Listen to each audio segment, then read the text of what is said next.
Om Namo Bhagavate Vasudevaya.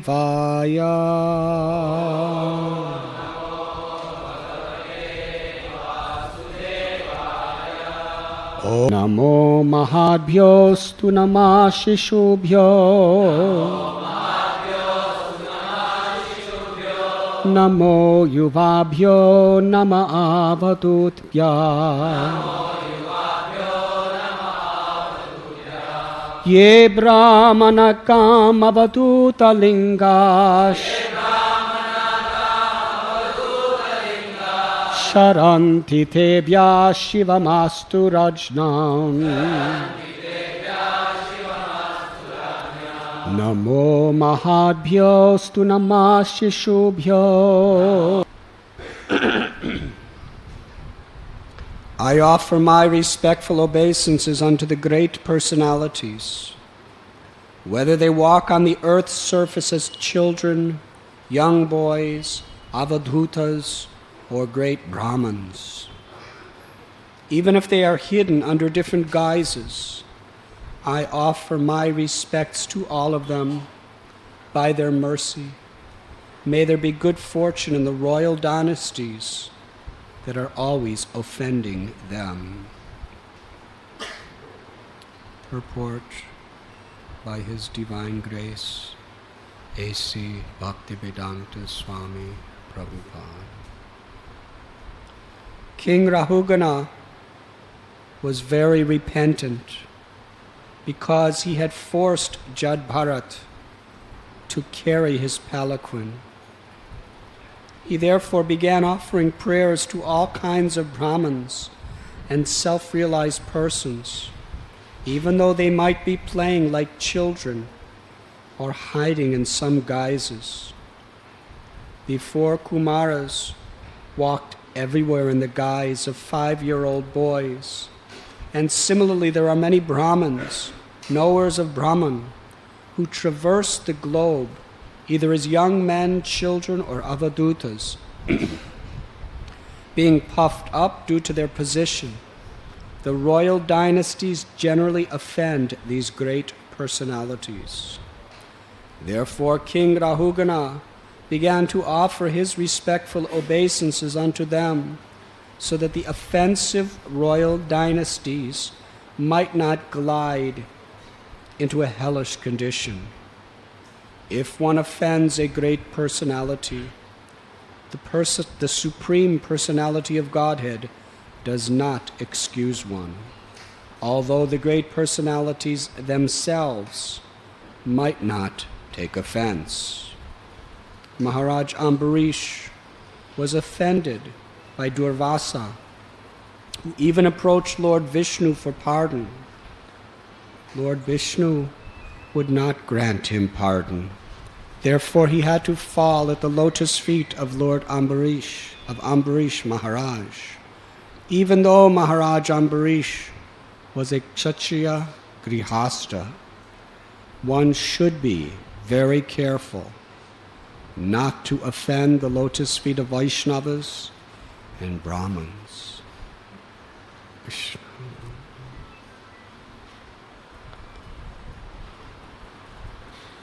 I offer my respectful obeisances unto the great personalities, whether they walk on the earth's surface as children, young boys, avadhutas, or great Brahmins, even if they are hidden under different guises.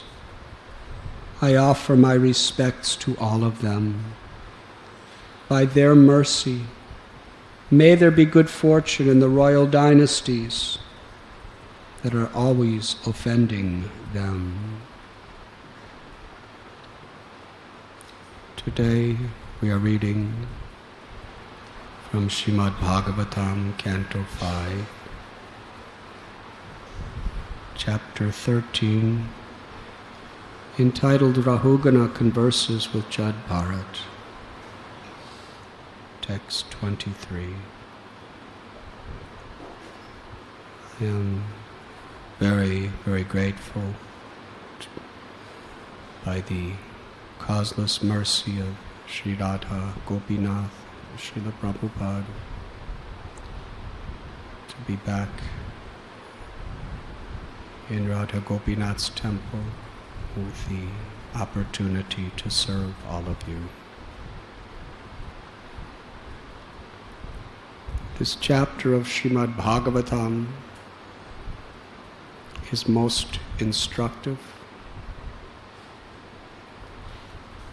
A particular lesson that is most essential for one who wants to make real spiritual progress.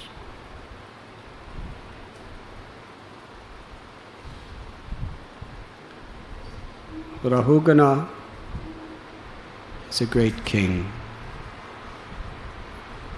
with power, wealth,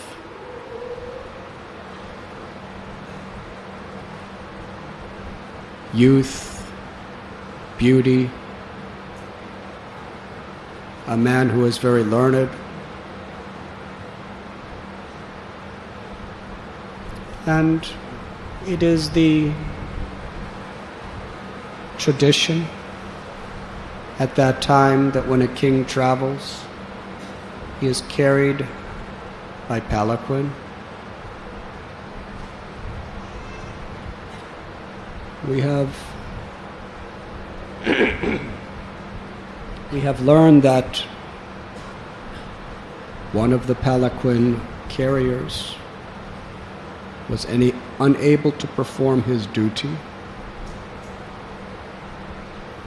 and thus they found Jad Bharat, who appeared like an ignorant, low-class person wandering in the forest. Because his body was somewhat strong, they ordered him to be one of the palanquin carriers.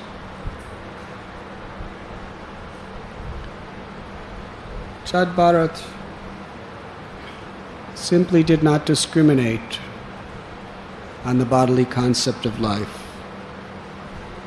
For him, he was as respectful to an insignificant ant as he was to the king of the world, because he was seeing the soul as part and parcel of Krishna. Amanina manadena. This is the quality of one who is self-realized, and also the quality of one who wants to make spiritual advancement. To offer all respect to others, and not expect respect for oneself. Because if we expect respect for ourselves, we cannot really offer proper respect to others.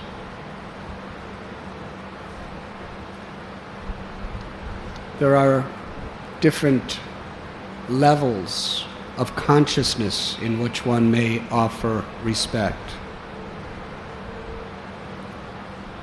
On the grossest platform, simply as a matter of social convention, it is the etiquette to offer respect to others. Although in your heart you may feel a superior position, you may feel enmity, but still, it is a sacred austerity to offer respect to others. But one who has a pure heart is genuinely offering all respect to others. Why? Because we actually can understand that this person is part and parcel of Krishna. The Paramatma, Krishna himself, is within the heart of every living being. And therefore feeling an inferior position, feeling meek and humble, one naturally, from the heart, offers all respect to others. This is called a Vaishnava. To the degree we have this quality, we are Vaishnavas. Real Vaishnavas.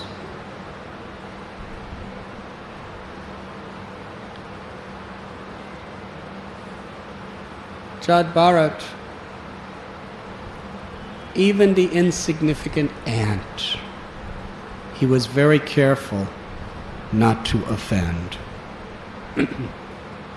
Now one may ask, why was he not concerned with offending the king?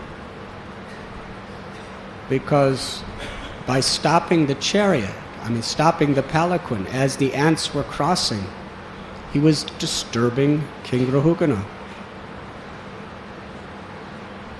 But there's a difference. There's a difference between a momentary inconvenience and crushing a person's body and ending their life. So he discriminated. A little inconvenience for the king is all right, but to kill the ant, who was also a child of God, not possible. So Jad Bharat and King Rahugana very much personified two opposite worldviews. Now please understand, Maharaj Rahugana is not just a karmi materialist. He's a great personality. He's also quite highly realized in the spiritual sciences. But his realization is obviously not complete. Whereas Jad Bharat is a fully realized soul. Jad Bharat has learned good lessons in his previous lives, not to be attached to the bodily conception of life.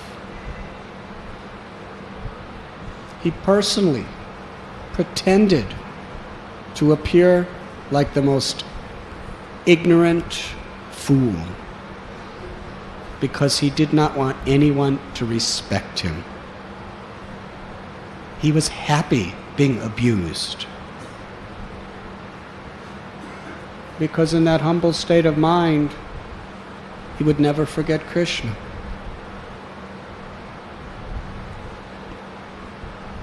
We read in his earlier life how, although he knew everything perfectly well, he would purposely do the wrong thing at the wrong time in the wrong way, just so that he would not get any type of honor. That which everyone in the world is mad after, he wanted nothing to do with it. Because he knew this pratishta, this sense of honor, is one of the greatest impediments in spiritual life. In fact, Maya, when she sees we have this attachment to prestige, she will exploit us viciously through that weakness. Now, for a materialistic person, being praised, honored, it is considered a very strong position.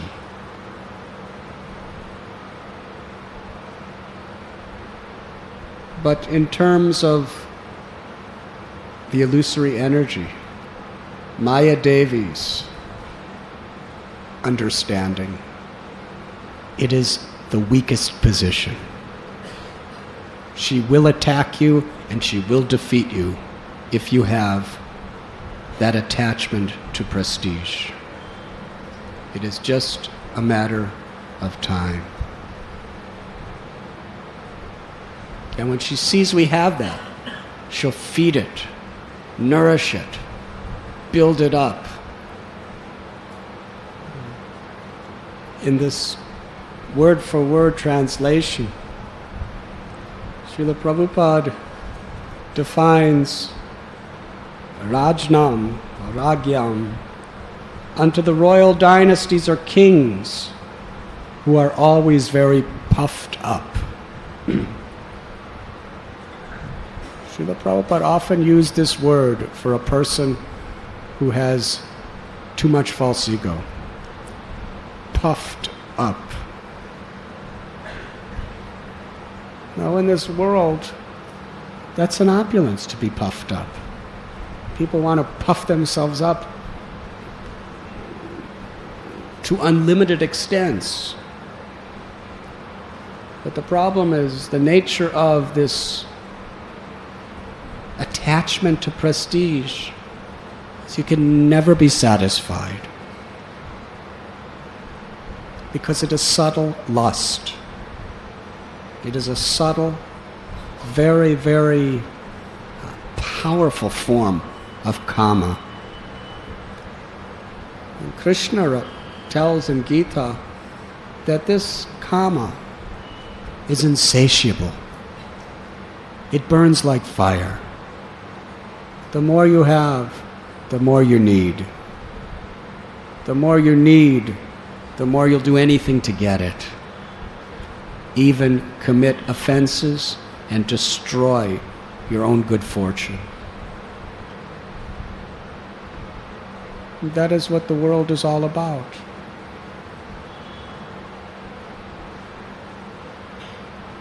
People are so addicted to be respected, so addicted to being honored. It's an infatuation.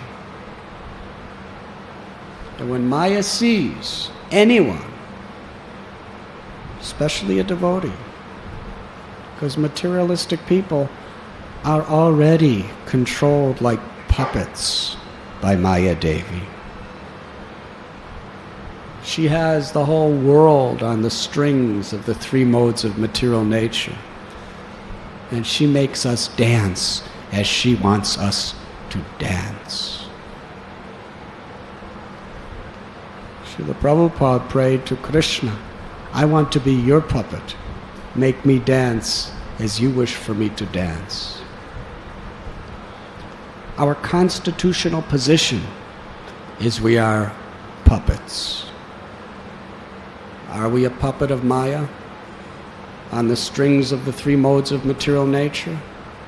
Or are we a puppet of Krishna with the strings of His love, His mercy, which empower us to do His will within this world?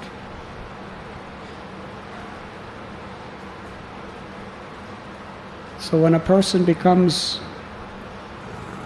somewhat interested in spiritual life, becomes more serious, Maya is always looking for some vulnerable position to exploit us. And this attachment to prestige, she will search for that scrutinizingly, any trace of it. And she will destroy you if she finds it, unless we're very careful. Gopi Bhartur Padakamalayur Das Das Das Anudas. Unless we really have this mentality of servant of the servant of the servant, it's just a matter of time.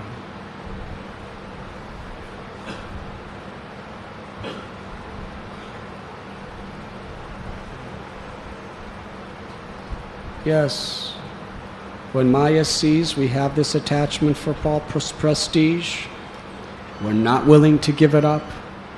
Instead of fighting against it, as a devotee should, because if you're not a pure soul, you have it. But we should not want it. And when it manifests within our heart as various desires, we should be fighting against it. We should be performing our sadhana to eliminate it. But Maya Devi, how she dupes us to thinking that this is important, that this is something sacred, and we want to enjoy. And what she does, if you have that desire, she'll feed it more and more. She'll puff you up more and more and more. Yes. The more you get puffed up, the more painful it will be when she puts that pinprick and you burst. Hare Krishna.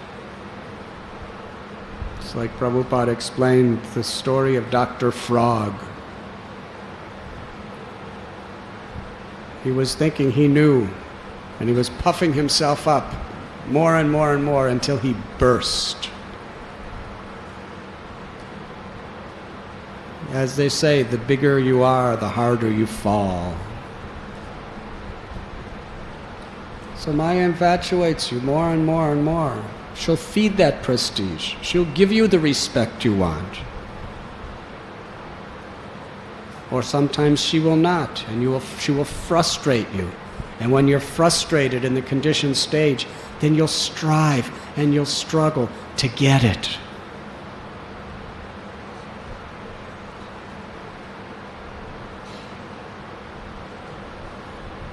Very dangerous.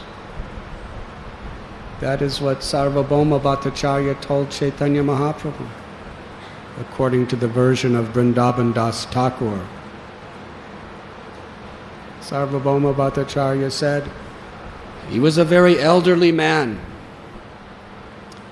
At the time, he may have been an impersonalist. But factually, he had deep knowledge and experience of the world. He said, you have taken sannyas. The first thing that happens when a person takes sannyas is people start offering all respect, and then that sannyasi becomes attached to that respect, becomes proud, thinks he deserves respect, and his spiritual life is ruined. It's a fact. According to Sri Chaitanya Mahaprabhu, he told Radhanath Das Goswami, what are the actual duties of one in the renounced order of life? Gita explains that sannyas is not for one who lights no fire or does no work. Real sannyas is one who works in a spirit of devotion. That spirit of sannyas is really the essence of the grihastha ashram, the brahmacharya ashram, and the vanaprastha sannyas. It is a spirit of detachment. So when Radhanath Das Goswami asked Lord Chaitanya, what are the duties of a sannyasi? Lord Chaitanya explained, do not hear idle gossip, and do not speak such words. Do not dress or eat luxuriously. Offer all respects to others and expect none in return. And factually, only if you all do all of these things very sincerely can you go to the next stage, which is to always chant the holy names of Krishna, and in one's heart to remember the beautiful pastimes of Radha and Krishna in Vrindavan. Now, to think that we could always chant the names of Krishna, what to speak of the ultimate culmination of renunciation? To remember Radha and Krishna's pastimes in Vrindavan and meditation. It's superficial and impossible to do properly. until we give up our taste for idle gossip, until we control our mind and senses, and until we're able to offer all respect to others and expect none in return. They are stages that culminate in real Krishna consciousness.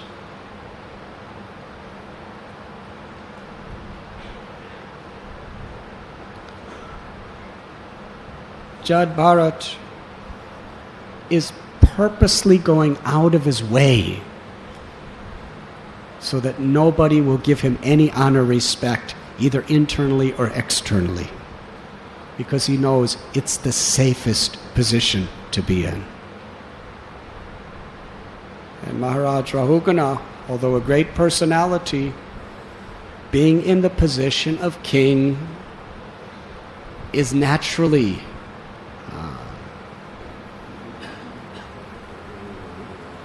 affected by that situation. When you take a high position, even in God's service, we have to be very careful because we can be affected. We read about Maharaj Priyavrat. He was a renunciate. He wanted nothing to do with the false illusions of this world. But for the service of the Lord, on the order of the great personalities, Brahma, Swayambhuva Manu, and Narada Muni, he accepted the role as king. Why? Because ultimately, all that matters is if we please Krishna. What is the use of being a great renunciate, living on a mountain with Narada Muni, and he was there for a long time, practicing his bhajan, if that's not what Krishna wants you to do?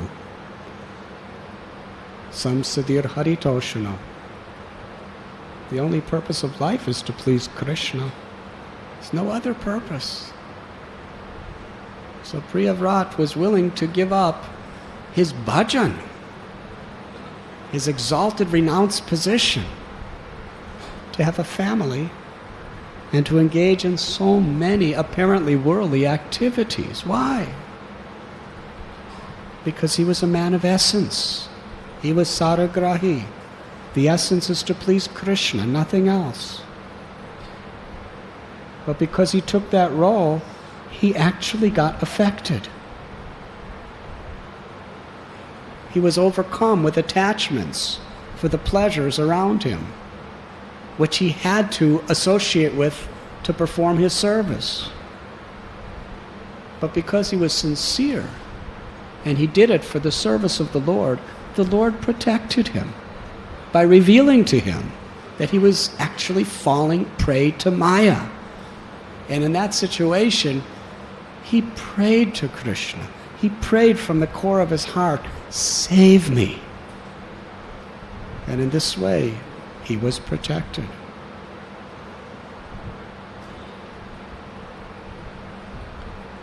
So Maharaj Rahugana, he was affected by this position where so many people are honoring him, respecting him, and offering various services to him. Now, in one sense, we can understand that the king is a representative of God on this earth. So when people are offering respect, honor, and service to the king, he's accepting it on God's behalf. Similar to a spiritual master or a Brahmin. Brahmins are representatives of God in this world. The spiritual masters are representative of God in this world, whether Diksha Guru or Shiksha Guru. And therefore it is part of the service to accept on behalf of your Guru and Krishna. It is a service, but it is a very dangerous service. Because if we become affected by it and think it is for us, or if we expect it, then we become incriminated in the bondage of false prestige. And that is the condition of Maharaj Rahugana.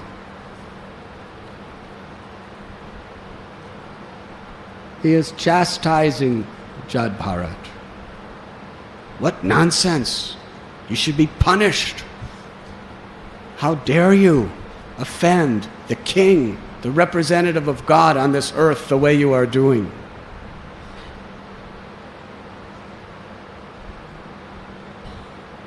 Can you imagine? You're being carried by palanquin, 4 men. 3 are going, all 4 are walking very fast. And suddenly one man stops, and everyone else is going. He didn't give any signal. He didn't raise his hand and warn everybody else, stop with me, there are ants. He didn't make such considerations. He just stopped. And it happened again and again. Very uncomfortable situation. The king was outraged. Jad Bharat very happily accepted all of his chastisement. And then, who is Jad Bharat and who is Maharaj Rahugana? Jad Bharat is just wearing rags, living in a forest, totally unknown. And he's speaking to the king, telling him, you are a fool. You are an ignorant. You don't know. You don't know who you are. You don't know who I am. Next birth, I may be the king and you may be carrying my palanquin. What is the use of your attachment to this position? It is all temporary. And he preached such nice transcendental knowledge that he illuminated the heart of Maharaj Rahugana. Then the king understood, this is a great saint. This is an acharya in the role of an avaduta, and I have offended him. In today's verse, Maharaj Rahugana is begging forgiveness, not only for himself, but for the whole dynasty of kings, for all royal order, who naturally become puffed up by so much prestige and honor given to them, by so much opulence, and inevitably are prone to offend others. This is a constant theme within the Holy Scriptures. Nala Kuvera, Manigriva, they were handsome, beautiful bodily features, very popular to the opposite sex, very attractive people, very wealthy, very powerful. They were obviously quite learned also. And intoxicated by that false pride, they did not offer respect to the great Rishi Narada. Now, Narada Muni was merciful. Rather than just letting them go on living with this cancerous disease of prestige, he gave them a good therapy. He put them in the body of trees. It's good therapy. Tree therapy. That was what was required. Because who honors a tree? In Vrindavan you may honor. But most people, Torah iva sahishnana, to be tolerant like a tree. We say that because usually people do not honor trees. They have to tolerate a lot. That was mercy, to crush that propensity for prestige. Maharaj Rahugana understood. What a horrible impediment it was to be proud. And that holds true for everyone. Not only great kings, but anyone who has any type of opulence. Queen Kunti prays, what are the greatest disqualifications for one to make spiritual progress? The same things everyone in this world is striving to achieve. We're trying to accumulate more and more and more of these things, not knowing they are the greatest impediments to spiritual life. How many people in this room, you don't have to raise your hand, but just honestly, within your whole heart, how many of you would like to be ugly?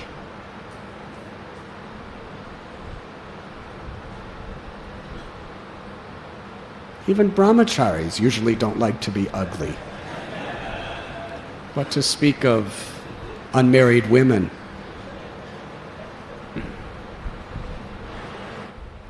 Attachment to beauty, attachment to wealth, attachment to being very learned, attachment to having a respectable position. These are the greatest disqualifications for spiritual life, according to Queen Kunti. This is Srimad Bhagavatam philosophy. Because the more you have, the more you become proud. And the more you become proud, the less it is possible to actually cry out Krishna's name with sincere feeling. Japa, kirtan, bhajan is actually superficial and ritualistic to the extent we are not humble. We are not really crying out for mercy. So this is true for anybody in any position. Kings, like Rahugana, they are getting prestige and honor because of their royal position, their power, their birth, their beauty, and their wealth.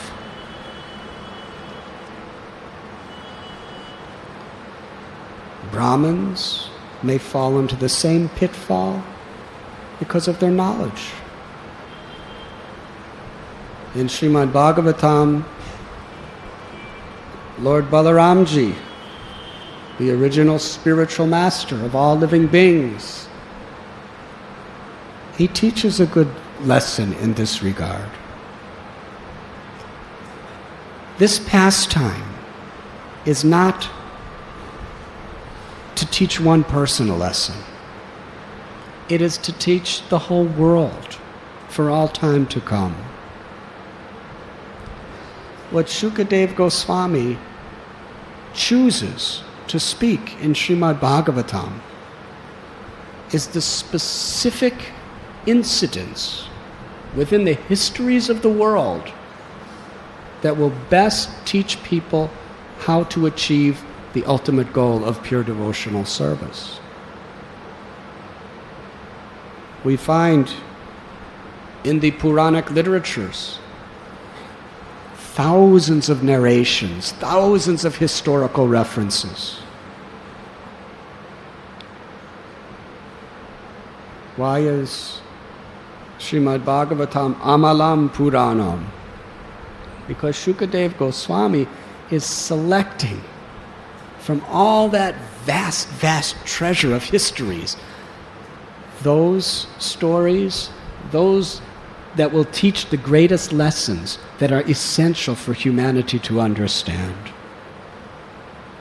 Sometimes we see that histories of the same particular era are told in different ways in other Puranas than Srimad Bhagavatam, because they're telling different details. Shukadeva Goswami, he's speaking the Paramhamsa Samhita. Srimad Bhagavatam is especially meant for the most swan-like transcendentalists. Shukadeva Goswami was swan-like himself. He took the essence. A swan can separate milk from water. So the Vedas, Traigunya Vishaya Veda Nistraigunya Bhavarjuna Nirdvanvo Nitya Shatvasto Nir Yoga Kshema Atmavan. Krishna tells that the Vedas mainly deal with the three modes of material nature. Rise above them, be transcendental to them, be established in the self. So Shukadeva Goswami took the essence of whatever is most vitally important for a person to attain the perfection of life, Krishna Prem. So we find in the 10th canto that the Pandavas are just coming out of their exile. They're requesting just 5 villages so that they can exercise their God-given duties as Kshatriyas. But Duryodhana, such an obsessive fanatic, he would not give them enough land to push the head of a pin through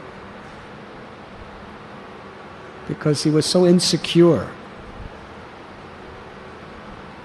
Isn't it amazing how persons with so much power, so much wealth, so much position could be so insecure? He was afraid if he gave the Pandavas anything, they would ultimately eclipse his fame and power. Hare Krishna. Being a great person in this world usually makes one very insecure. So many examples of this. Look at Indra. He's sending apsaras to make Vishwamitra Muni fall down, and so many others. Yes? He's purposely trying to destroy Prithu Maharaja's Ashwamedha Yagyas. Why? Because he's thinking if anybody becomes too powerful, they will usurp my position. Because when you have something, you become attached to it. When you become attached to it, you're blinded. You see the world according to your attachments. And you think everybody wants what I have. Somebody's always trying to get it. So I must protect. And in politics, the best way to protect your position is to discredit or destroy your competitors. Hare Krishna.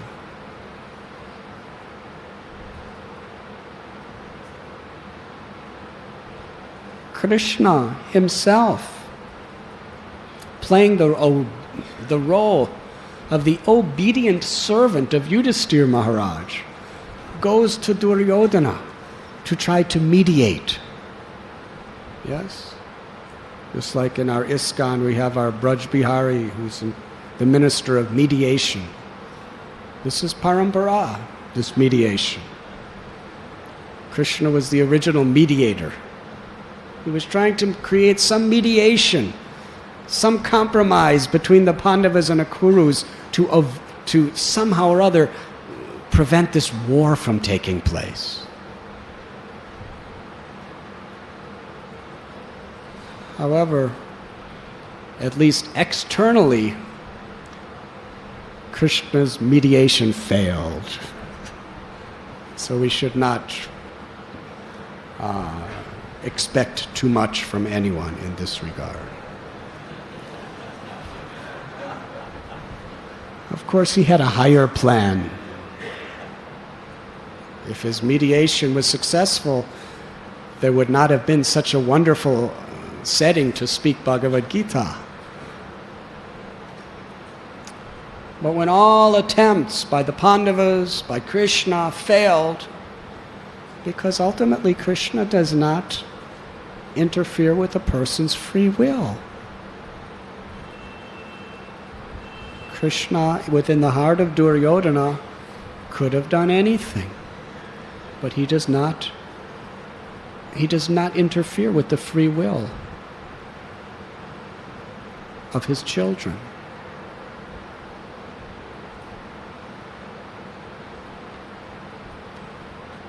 So all the arrangements were being made for the world war to take place at Kurukshetra.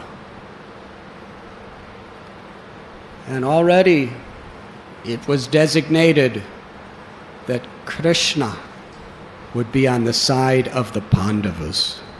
He would not fight, but he would be Arjuna's chariot driver. He took his sides. Now Balaramji, very extraordinary Supreme Personality. He was such a neutral party. He actually had love for Duryodhana. Why? Very inconceivable. Cannot understand the mind of a great Vaishnava, what to speak of the Supreme Personality of Godhead.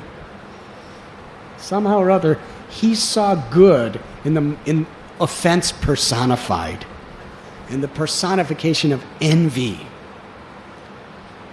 He had very soft spot for Duryodhana, because Duryodhana was his student, and there was great affection between them.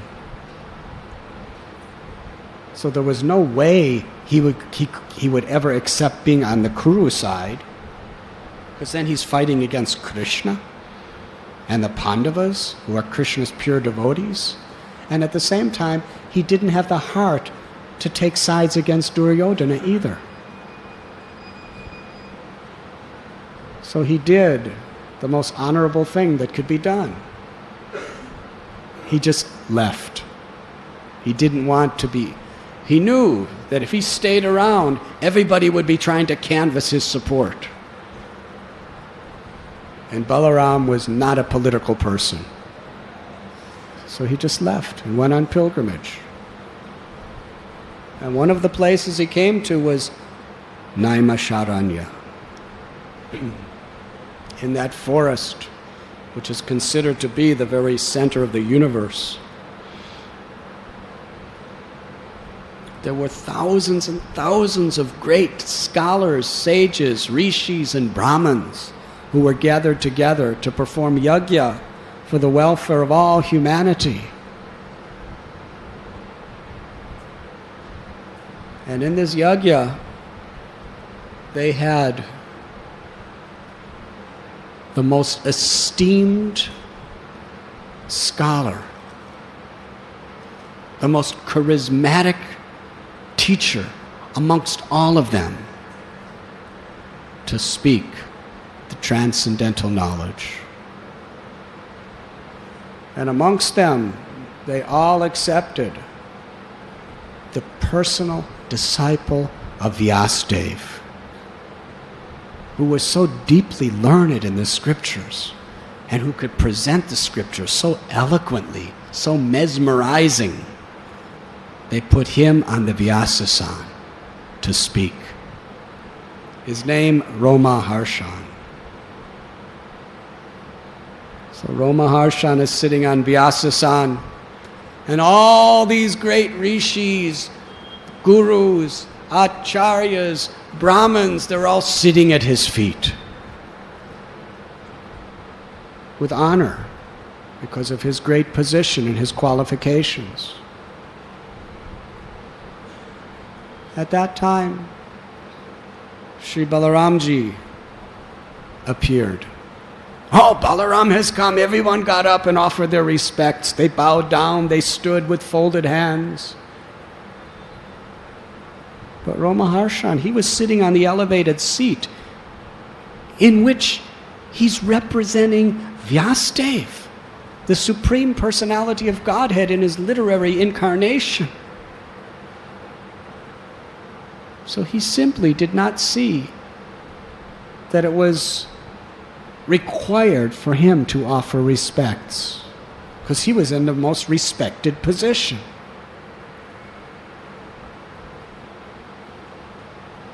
He didn't blaspheme Balaram. He didn't make any gestures against Balaram. He simply neglected to offer respect. That's all. But the Paramatma, the super soul in everyone's heart, is an expansion of Balaramji. So he knew the motives of Romaharshan. Balaram could not tolerate it. He saw that he's sitting in a high position, he's teaching others, but there is pride within his heart. So Balaramji, in great anger, he spoke. This is one of the most instructive slokas of Srimad Bhagavatam, which brings terror in the hearts of those who think they're good devotees. Hare Krishna. Would you like to hear it? Balaramji speaks. Although he is a disciple of the divine sage Vyas, and he has thoroughly learned the scriptures from his guru.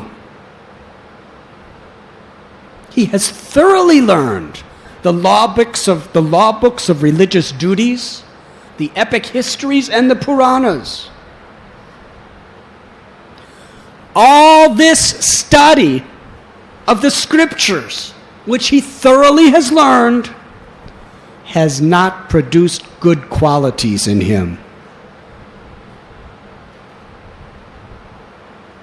Therefore, his study of the scripture is like an actor studying his part. For he has not developed humility or self-control. He presumes himself to be a great scholar, although he has pride and he has not controlled his mind.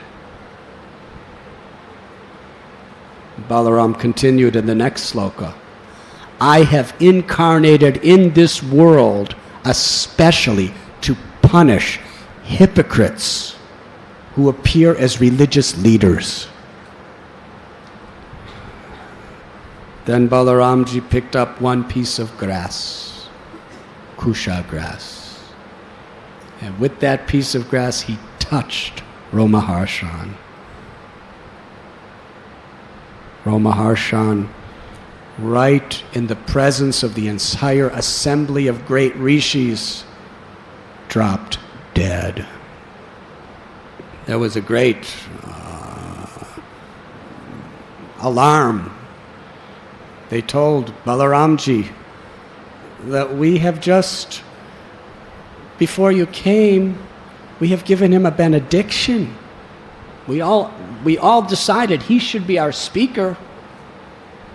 He should be the Shiksha Guru for all of us in this occasion to speak the science of Krishna consciousness.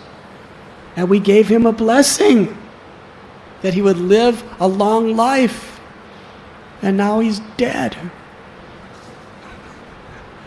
You also are supposed to protect the Brahmins. And what is it the Brahmins have? The Brahmins don't have wealth. The greatest wealth of a Brahmin is their word, the honor of their word. If a Brahmin's word is no longer valid, then a Brahmin has nothing really to live for. Balaramji said, oh, then I will bring him back to life. Say, no, no, no, you are the independent Supreme Personality of Godhead. Whatever you do is perfect. Please do not bring him back to life. But make some adjustment so that the good name of the Brahmins is not destroyed. So it was decided. According to the scripture, the Father lives through the Son. His son, Sutta, who is known to us as Sutta Goswami, we will transfer the benediction you have given to him. And Balaramji was so humble. This is an amazing lesson. He actually admitted that he made a mistake. And he said, how can I atone for this mistake? Now us, insignificant little jivas, are so reluctant to admit that we make mistakes. Yes? But Balaram's, please tell me the atonement for what I have done.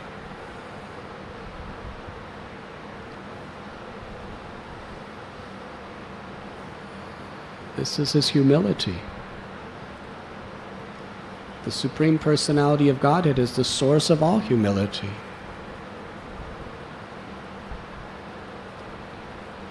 So Balaram wanted to teach the world a good lesson. Even if you're considered to be the greatest scholar, direct disciple of Vyas, and you could speak so eloquently that the highest personalities in the world want to sit at your feet and listen. If they do not produce good qualities, if they do not produce humility, your study and speaking of the scriptures,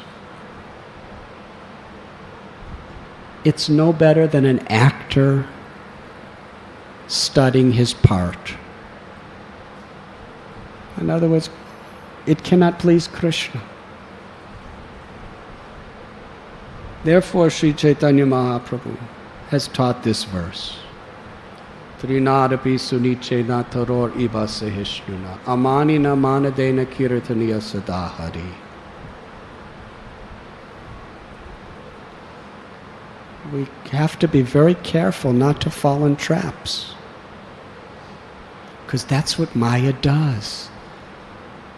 She puffs you up more and more and more and more and more to spoil your Krishna consciousness. And this is a danger. We get certain benedictions as we make spiritual progress. Those benedictions should never make us proud. Position can make us proud.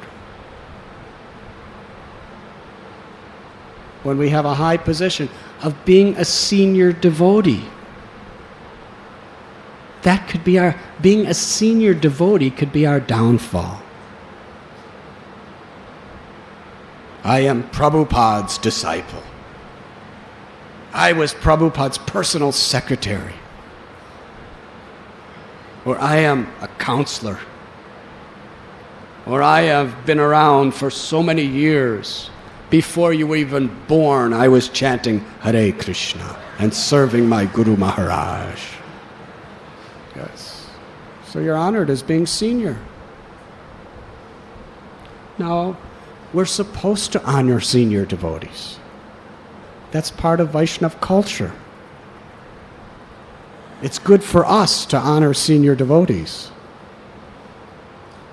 But unless those senior devotees are very, very aware of what it really means to be senior, it could be very dangerous.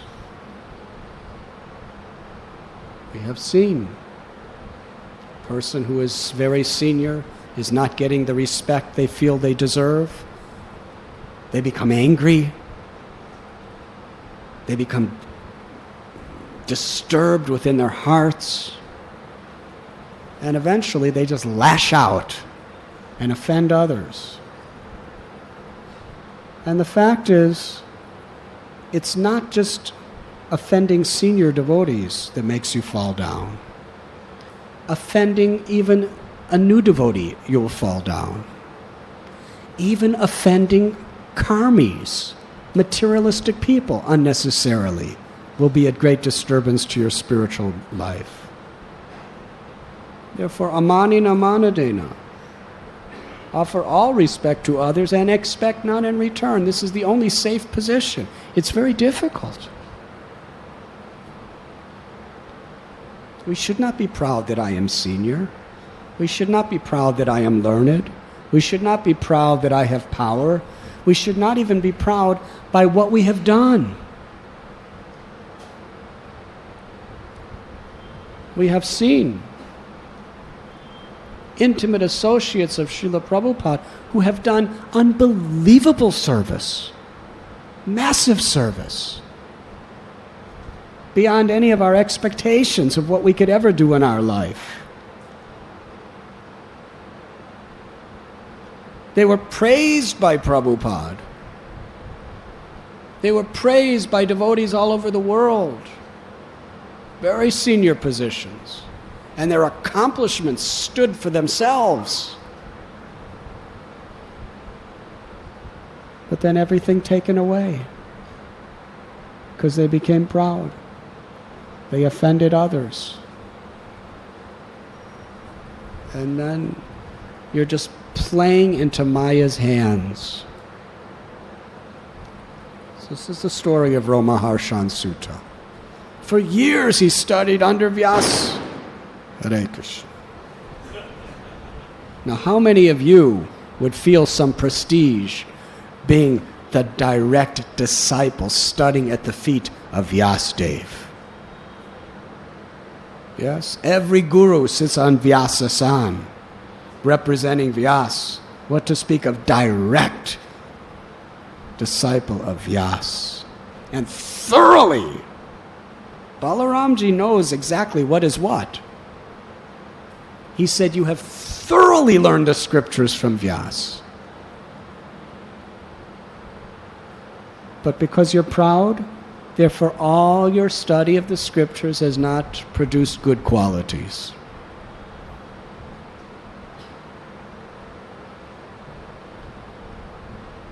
So this is a great danger. We must be aware of the danger, or we will fall down. There's really no alternative. Prabhupada said Krishna consciousness is like a razor's edge. The sharper the razor, the cleaner the shave, shaving off all of our anarthas. But if we are inattentive, blood. Hare Krishna. Therefore, the Vaikuntha consciousness is everyone is better than me. We were recently reading a beautiful purport of Srila Prabhupada where he was describing this is the qualification of a Mahabhagavat. A Mahabhagavat, one who actually loves Krishna, is thinking everyone in the entire universal creation is serving Krishna except me. How is that possible? That means the criminals. That means the meat eaters. That means everybody is serving Krishna except me. It's inconceivable. But that's the nature of a pure heart. Therefore, the Mahabhagavat has to come down to the Madhyam Adhikari platform to discriminate in order to preach. Otherwise, you're just offering obeisances to everybody and everything out of love and respect to Krishna within their hearts. Everyone is superior. That's the most blissful condition. For the soul, the most blissful condition of all conditions is to consider oneself subordinate to everyone and everything.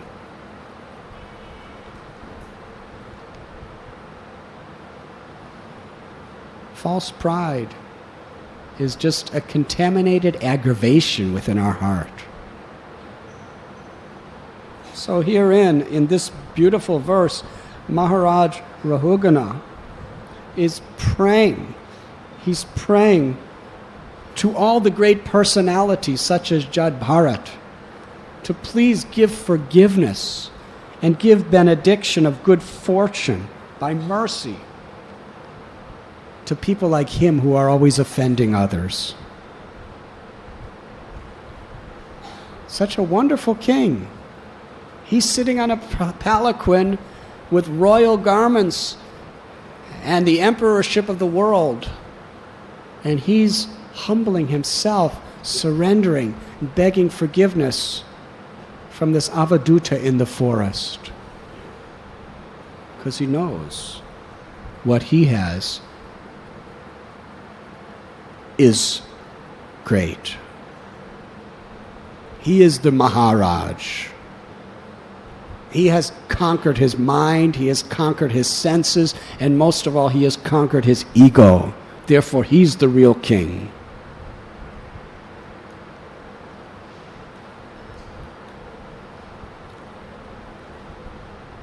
That story of Alexander the Great. I heard this from Giriraj Swami Maharaj, who we celebrate his Vyas Puja today. Yes? Shri Giriraj Swami Maharaj ki jai. I was just with him recently in California, and he told a very nice story. He was talking about what is real wealth, what is real greatness. He explained so nicely the story of Dhruva Maharaj, how he wanted a kingdom greater than his father or grandfather. But when he experienced the nectar of devotional service to Krishna, he considered that it was all irrelevant and useless. I was looking for broken pieces of glass in the form of power, prestige, and fame in this world, wealth, but now I've achieved the rare diamond of your loving service. And then he told a story of how the great Greek emperor Alexander, he had his armies, and he would see, he would go, he would conquer. Very powerful person. His armies marched from Greece, through Turkey, through the Middle East, came all the way to India, Punjab side. Just everywhere he went, he conquered, took proprietorship over those places. No one could stand before him. He was such a royal emperor. And when he came to India, there was this little simple sadhu who was sitting in meditation. It was summertime. The sun was burning in the sky. Not only was the sun burning, but he had several fires built around him, blazing. Now, Alexander the Great, he had a canopy being held over his head wherever he went, and people fanning him. And Alexander saw this sadhu just sitting directly under the blazing sun. And he appeared to be totally unaffected.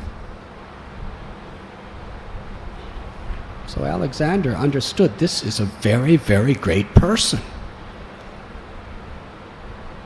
I want to give him a benediction. That's what kings do. When you think you're a great person and you're pious, you want to give benedictions. So he stood in front of that sadhu and said, I will give you any benediction within my kingdom. What would you like? I am impressed by your austerity. Ask anything of me and I will give. The sadhu looked up at him, said, you want to give me a benediction? Yes, ask. There's only one benediction I ask of you. Move aside, because you're blocking the sun.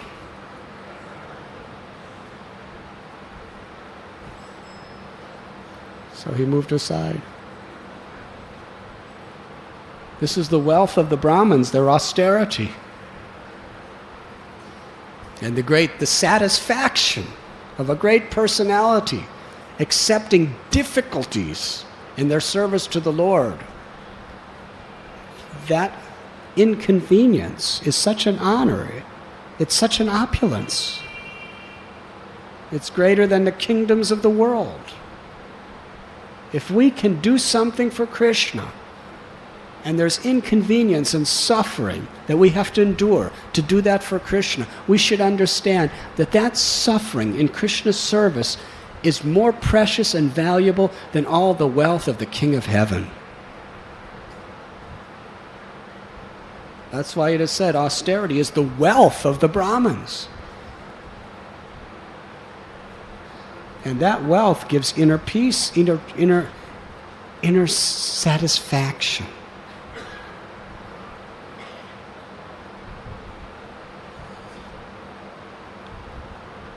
So Maharaj Rahugana, he understood these temptations and these inclinations of great persons who are given high positions. And he's praying to Jad Bharat that we cannot always recognize who a great soul is. Sometimes they come as children. Sometimes they come as young boys, or avadutas, or great Brahmins. You cannot always recognize. Srila Prabhupada warned us many times, he said this, in our relationships with each other. He said you should not offend each other because you don't know who that person really is. Person may be a new devotee who's having difficulties, yes? But in previous lives, that person may have done massive devotional service. And Krishna just doesn't see the position that the person is temporarily. Krishna sees the whole history of a person. Even if a person has fallen, if they've done a lot of service in the past, and Krishna sees that. If we offend them, what will happen to us?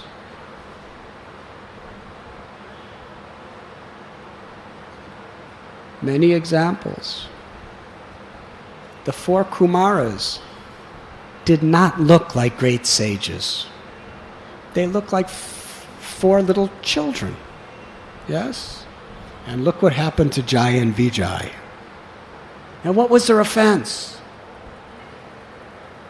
They had some pride. We are the gatekeepers of Vaikuntha. Who are you, little children, thinking that you can get by us to come in? They fell down from the gateway of the spiritual world because they didn't recognize that these 4 children were actually great souls.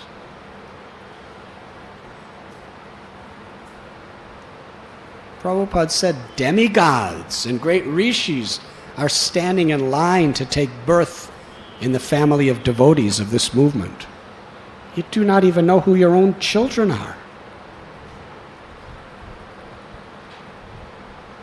Of course, parents have to teach the children.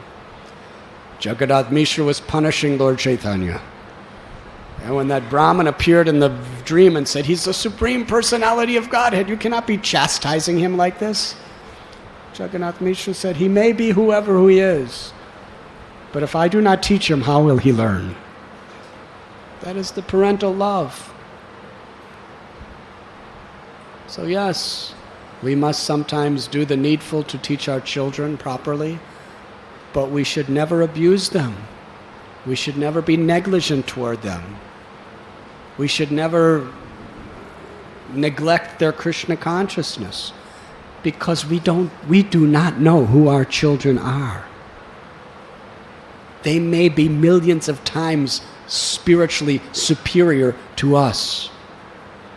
They're just temporarily in a subordinate role. And for that matter, you do not know who your husband or wife really is.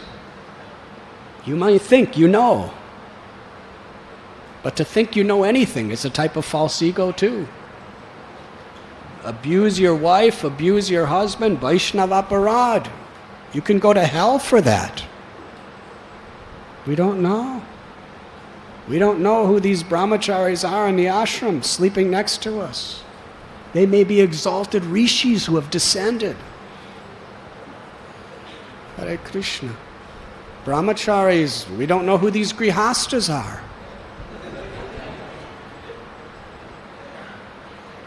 They may have been sannyasis in their last lives.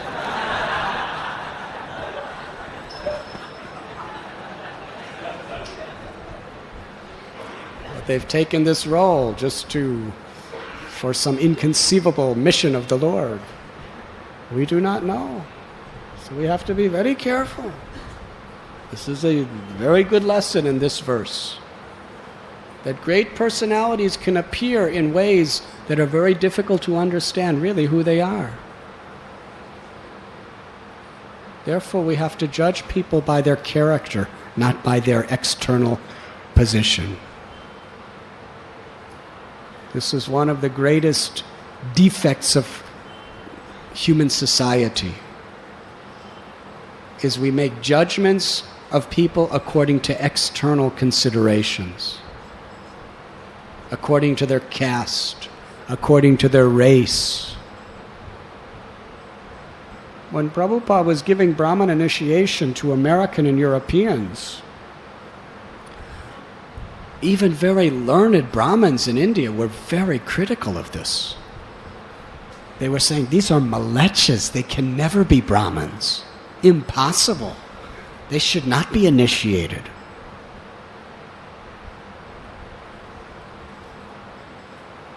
But Lord Chaitanya Mahaprabhu made the Namacharya an untouchable, Haridas Thakur.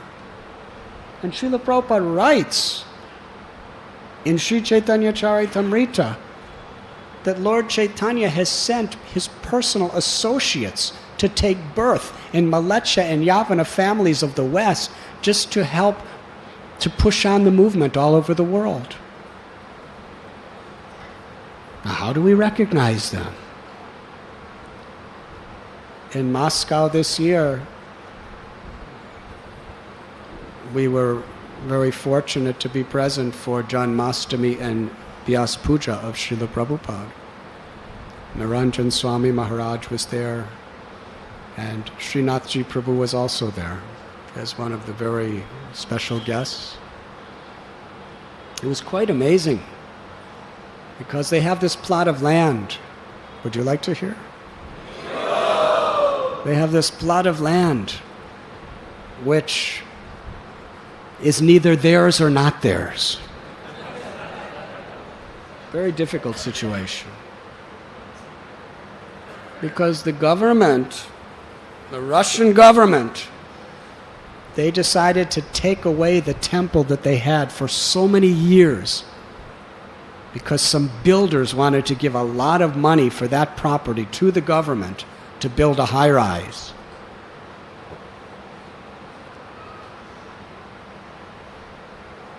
So in order for the government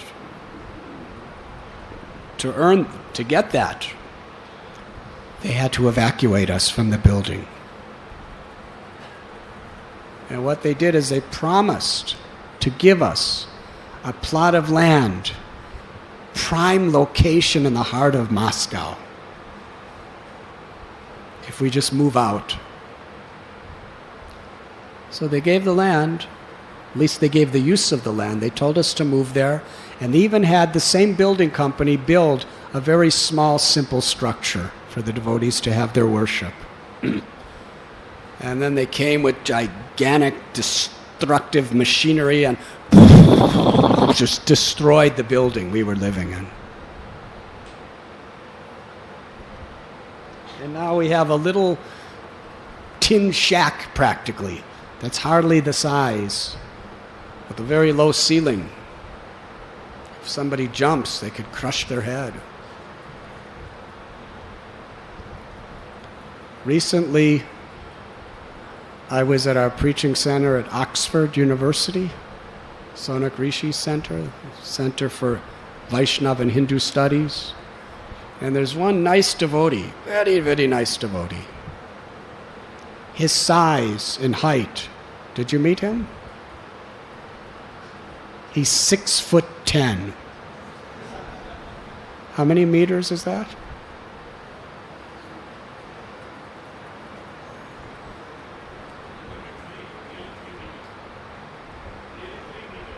Huh? Over 3 meters. About 3 meters. 6'10". And he's very thin in size, so that makes him look taller than he is. And when I embraced him, I really felt I was embracing one of the trees in Vrindavan. It's very amazing. I told him that you are a person that everyone looks up to.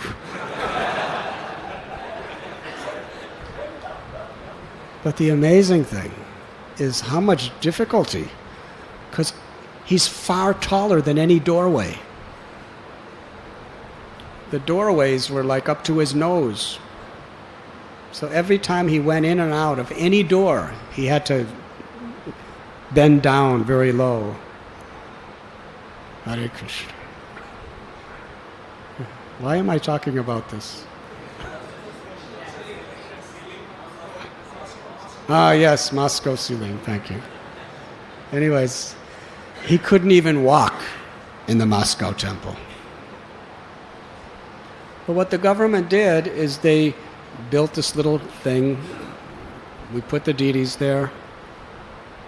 But then they never signed over the land.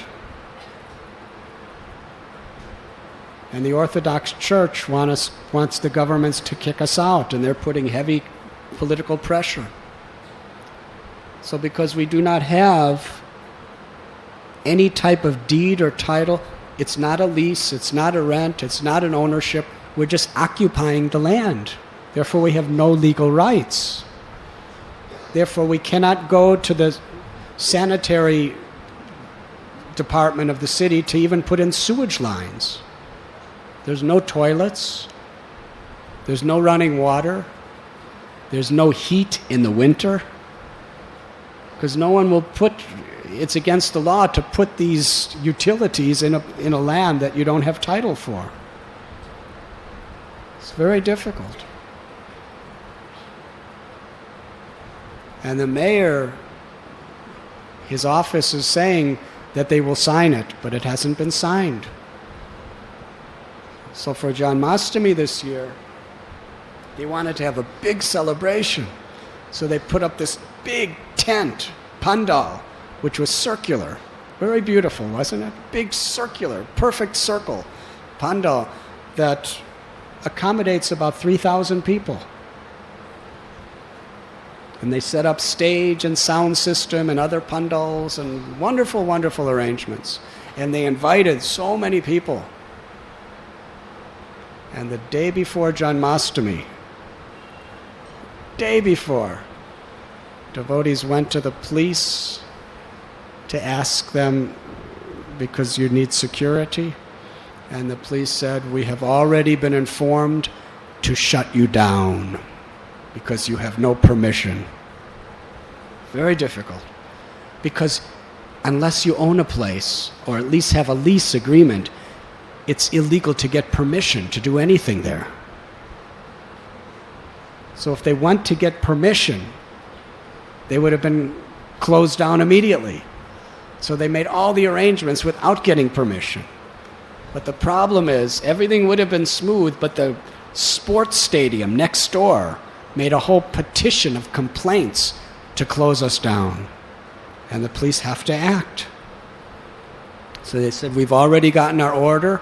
We're going to have security guards there to make sure nobody enters your property. Hare Krishna. And they said, they wanted to reach the superiors. They said, no, you cannot talk to our superiors. So there was no way to reach the superiors. There was no access. So Sham Prabhu, the temple president, the morning of Janmashtami, everything was arranged. There was no alternative place. And the morning of Janmashtami, we were still illegal, and the police were still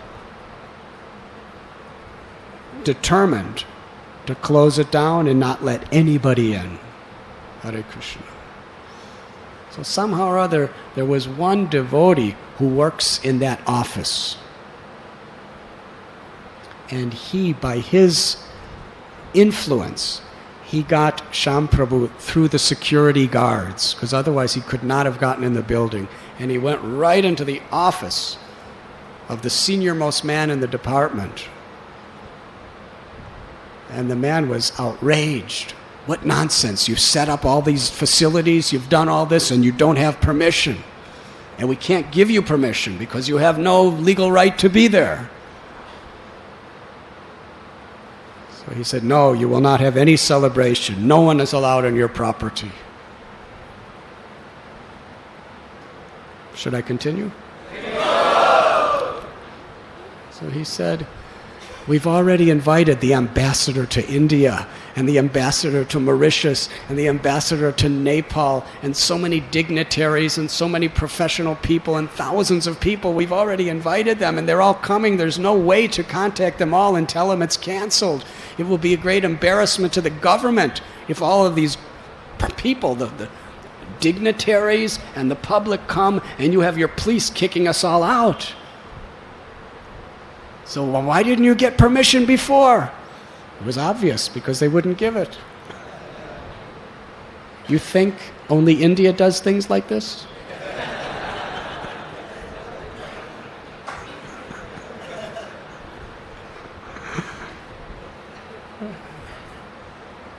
So finally the man, he convinced the man that it would be a great embarrassment for everyone.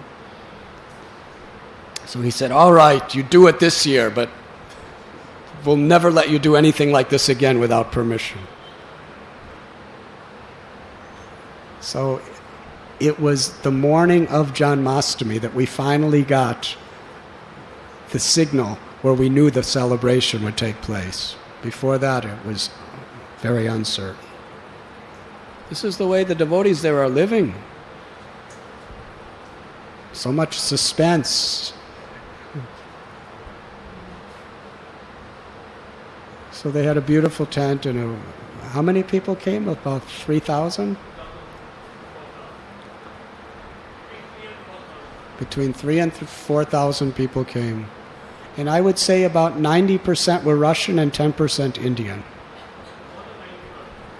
More than 90%. Srinathji's better at calculating statistics than I am. So Srinathji Prabhu in his Vyas Puja, he spoke some very nice things. And one of the stories he told, which many of us have heard, is how Prabhupada asked his father to make Jaipatak Maharaj an Indian citizen. And Prabhupada told his father that he is an eternal associate of Lord Chaitanya, who has taken birth in a Western country to help in this movement. Now, when he was just a little boy playing baseball and soccer, nobody knew that he was an eternal associate of Lord Chaitanya. Even he didn't know.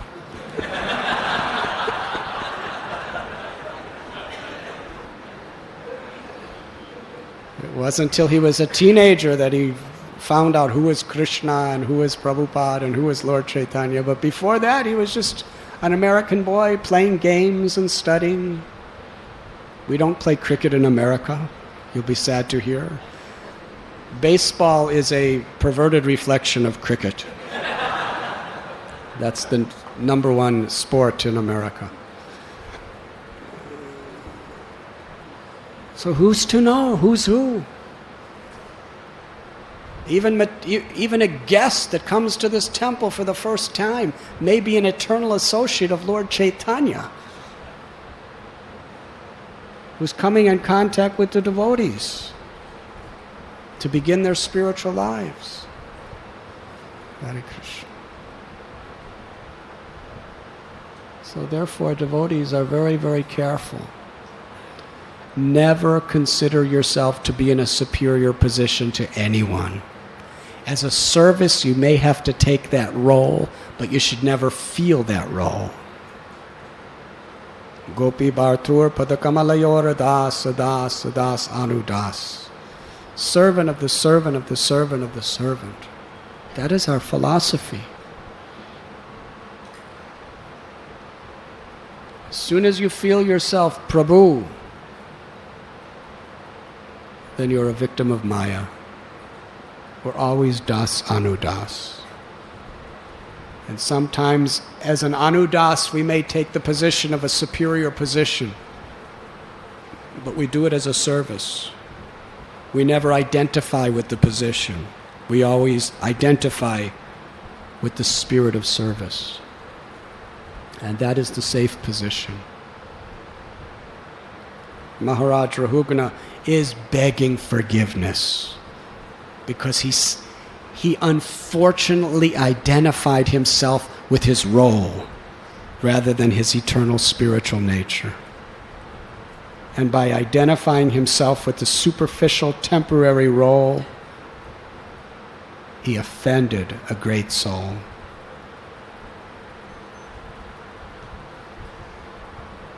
I offer my respectful obeisances unto the great personalities. Whether they walk on the earth's surface as children, young boys, avadutas, or great Brahmins, even if they are hidden under different guises, I offer my respects to all of them. By their mercy, may there be good fortune in the royal dynasties that are always offending them. Srila Prabhupada ki jai. Would you like to make any comment, Srinath Sri Prabhu? Anyone like to make any comments? Is there any questions? Krishnanam Prabhu. Krishnanam Prabhu, you were just in Russia. Everyone was speaking so highly of you and your good wife, Amritanam Devi.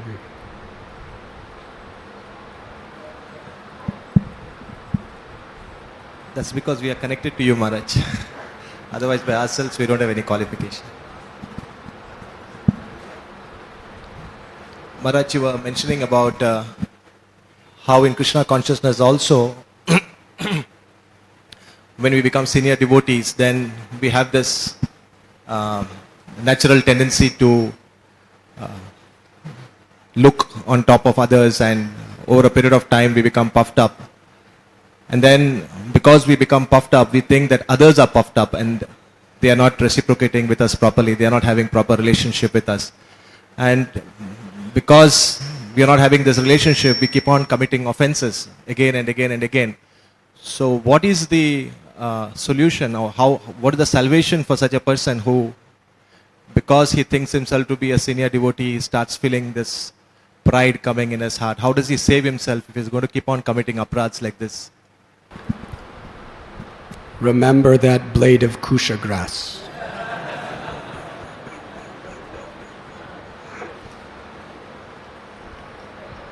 Is there any other questions?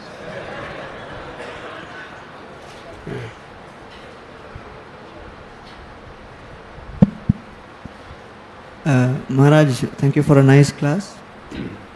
After hearing about Jada Bharat's character, it seems that it is much safer to be in that kind of a situation. And many times, because of the needs of the preaching mission, we have to engage in preaching and accept situations like this, which seems to be little unsafe. And also sometimes the thought comes that maybe we are engaging in preaching without being sufficiently purified.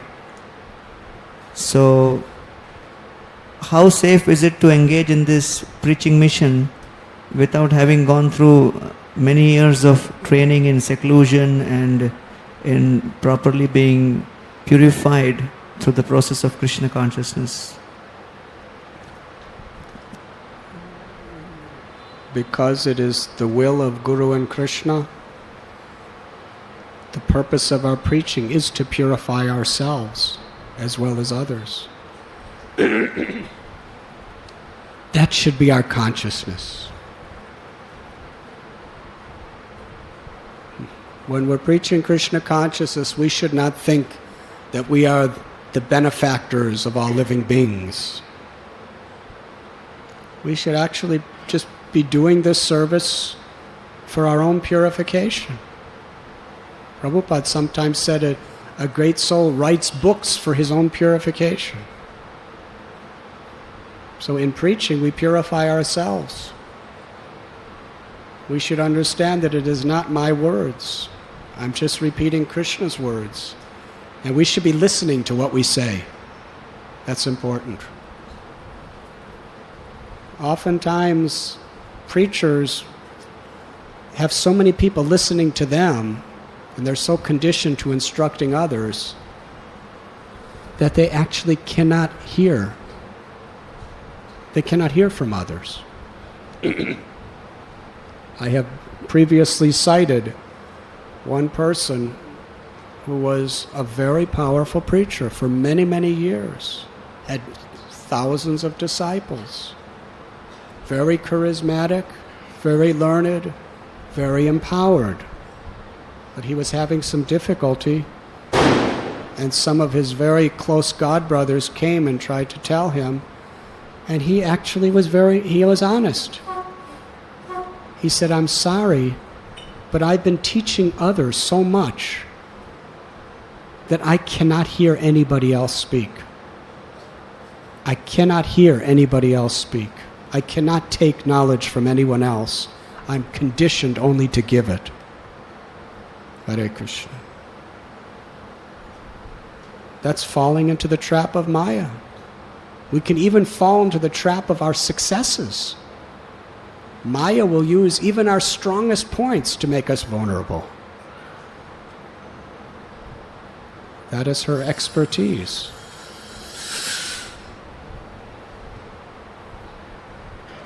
So yes, we have to be careful.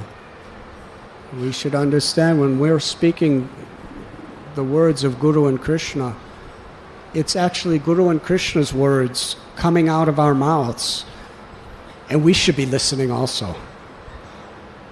Rather than thinking, I am the teacher, I'm just an instrument, I'm just a puppet, and these words that are coming out of my mouth are actually for me to hear also, for me to benefit from also. Just like Srila Prabhupada in Ukraine, Shrutakirti Prabhu and I together were there for Balaram's appearance day. And he gave several classes on Srila Prabhupada. He was explaining how Prabhupada loved Krishna books so much. At any free time practically, Prabhupada would just have devotees read Krishna book to him. And he was just so happy hearing Krishna's pastimes from Krishna book.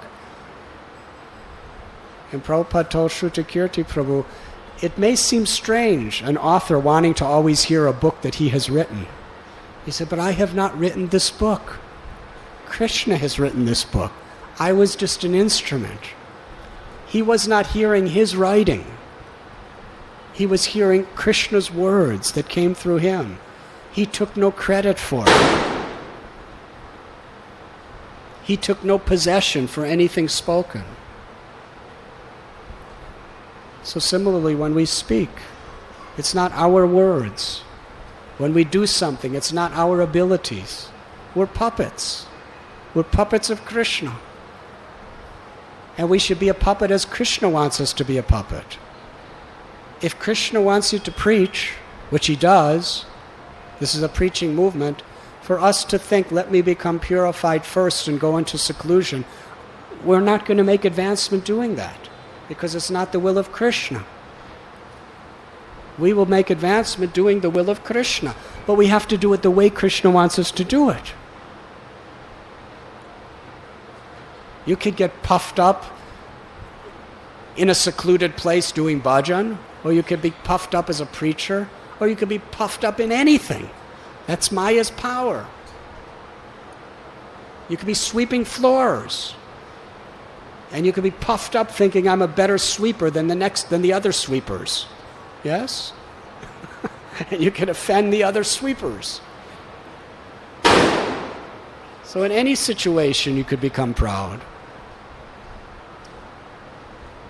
So yes, if we have the proper mentality of servant of the servant of the servant, and that's the mood in which we're preaching, not thinking I'm a scholar, because anyone could be a scholar.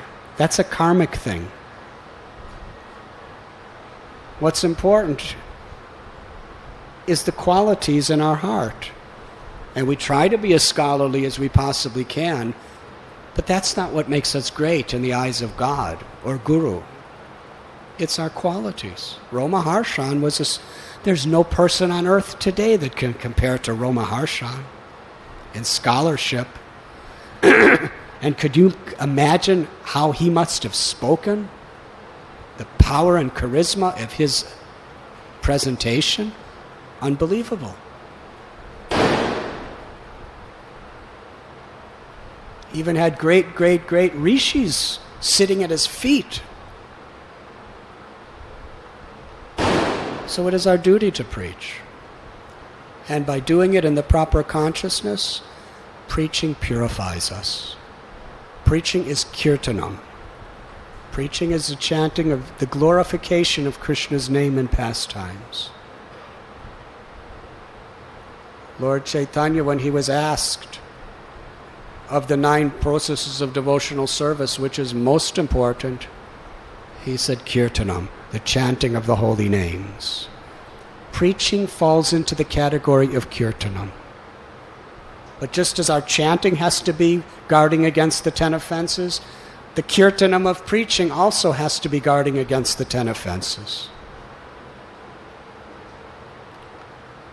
Just as we can't really chant properly, kirtaniya sadahari, without trinadapi sunichena, similarly we can't really qualitatively preach kirtanam without trinadapi sunichena. So we don't give up chanting because we have false ego. We cannot give up preaching because we have false ego. But in association of devotees, we must always carefully guard against this false pride, this pratishta, kanaka, kamini, and pratishta, the three greatest downfalls of a transcendentalist is attachment to wealth, attachment to the opposite sex, and attachment to false prestige. People millions of times superior to ourselves have fallen down due to that. We're preaching Srimad Bhagavatam. That's what Bhagavatam keeps telling us. What are the qualities of Prahlad? What are the qualities of Dhruva? What are the qualities of Sukadev? We must understand this is what a great personality is. That interior characteristic of really feeling oneself a servant.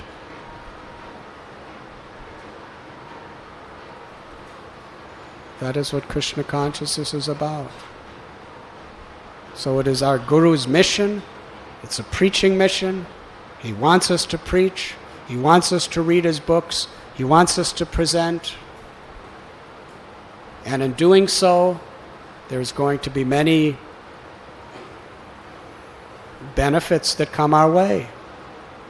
We'll be given money. We'll be given respect and prestige.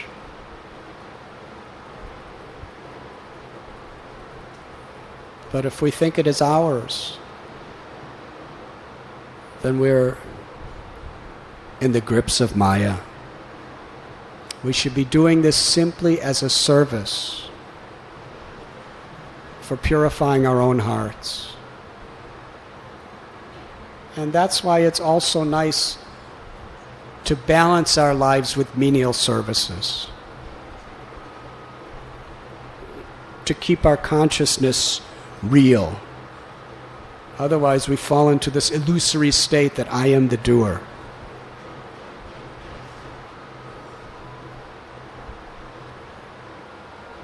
We should honor, respect, and humbly serve even the people we're preaching to. We shouldn't think that I know more than them.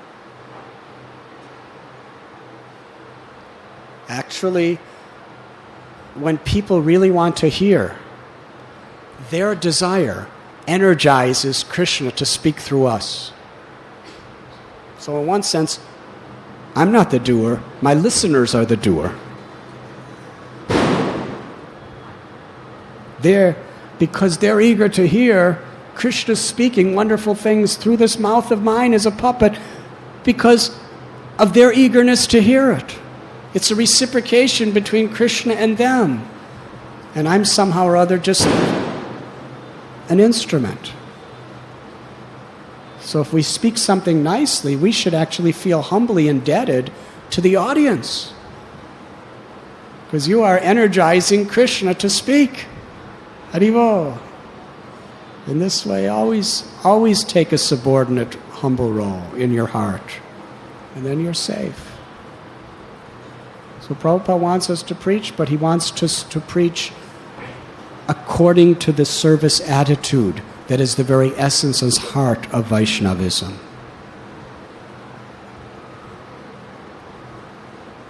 Prabhupada said for him to go back to Radha Damodar temple and just do his bhajan would be sense gratification. Because his Guru Maharaj wanted him to preach. And we are his puppets. So it would be sense gratification for us also. Does that answer your question?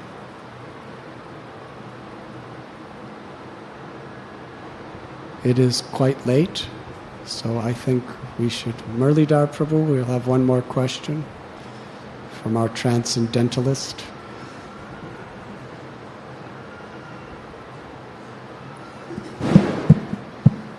Maharaj, you very rightly mentioned that when we take up positions, a senior position or a senior post, then we tend to get puffed up and we subtly expect desire, respect, and then we often hear that we fall down from that by committing offenses.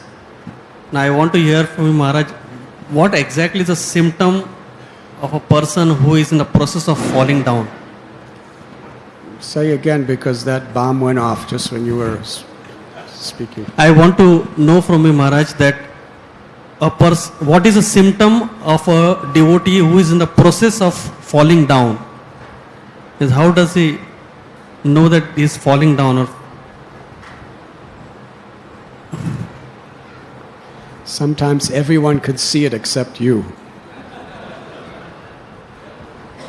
And sometimes no one can see it.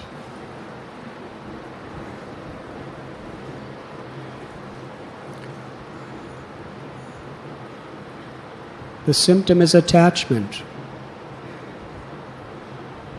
Because prestige is a subtle form of lust, and we become attached. The nature of attachment is when you don't have it, you become disturbed. Yes? And when you do have it, you become infatuated.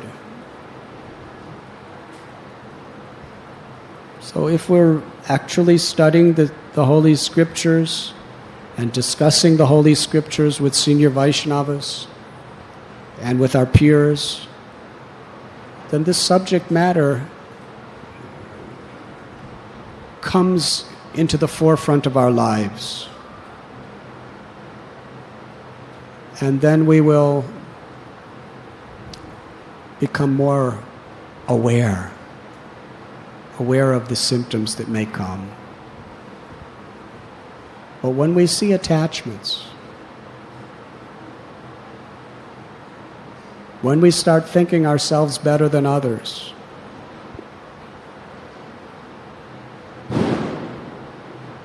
When we start criticizing or offending others, we know we're on the threshold of danger.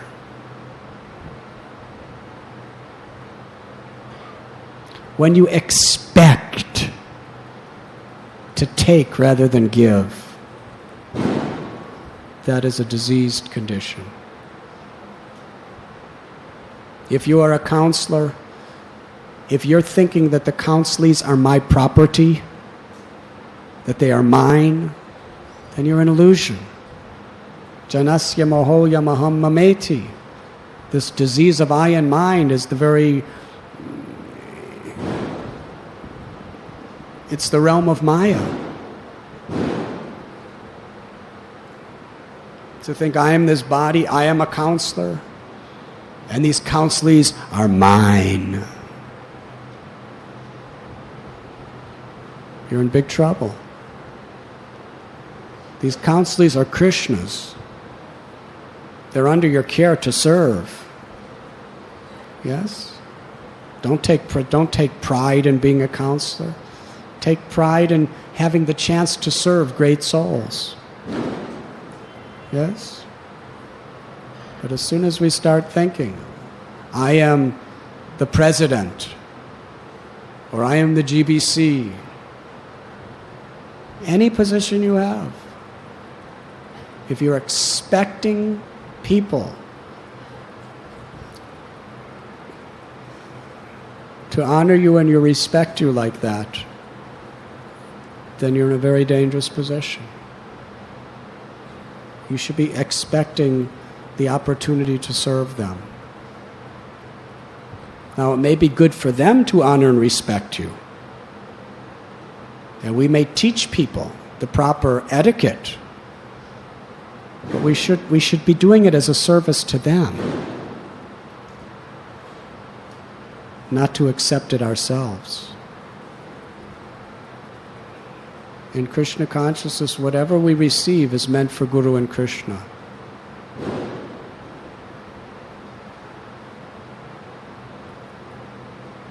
So yes, there are many symptoms. The most important symptom is this misconception that I am the doer, and to want to take credit for what we do, and to expect credit for what we do. Anudas means the most menial position. Anu means infinitesimal. So we have to be very careful and very aware.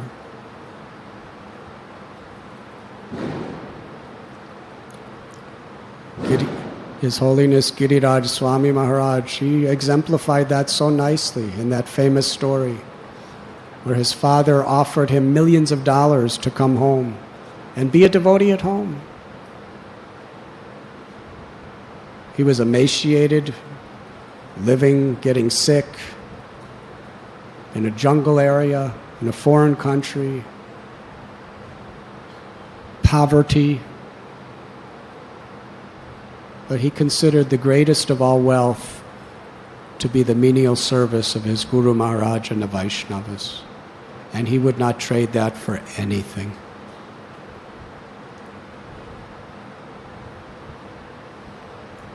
Srila Prabhupada ki jai. Go Premanandi. Thank you very much.